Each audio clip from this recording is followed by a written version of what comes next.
Ang daming tinanim ni Tiyo na sayote na ikinalat, pero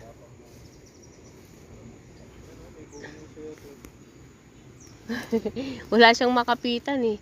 Ito lang talaga yung kumapit dito sa puno na to, matataas siya eh, hindi makuha. Yung iba naman, ayun, naglaglagan na oh. Ang daming nalaglag na sayote. Ano din yan, dadami din yan, makikita mo. Huwag ka dyan sa ano ha. Ay, dalawa tayong tatakbo niyan. Asan? Anong saging yan? Ito yung nagtanim niyan? Nang? Yeah! Ang kunin mo, yung mataba ang puno. Ayun o, daming ano dun. Ayan po, mga sayote.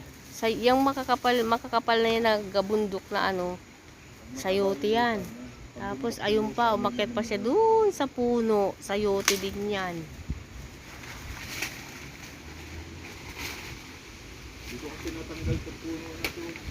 Anong ano yan, sa baba yan? Yan yung tinanim ni Tiyo, kinalat ni Tiyo dyan, di ba?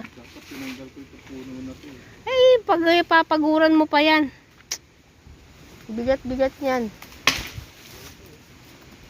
Yan yung natumba nung ano eh, bumagyo.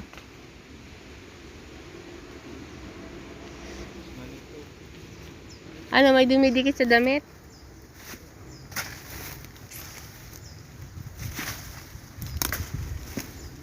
Aray ko madulas. Saan ka pa dito? Siyempre, nagmamarites ako eh.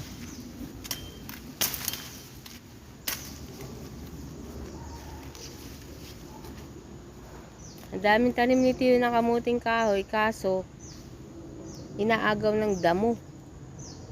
Kaya dito kailangan, pag pumunta ka rito, ganito ang attire. Balot na balot. Naka safety shoes. Hindi ka pwedeng pumunta dito ng naka-ordinaryong damit. Ubusin ka ng matatalas na talahib.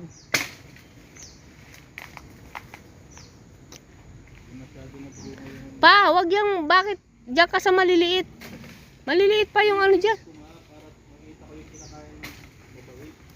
Ay! Naku!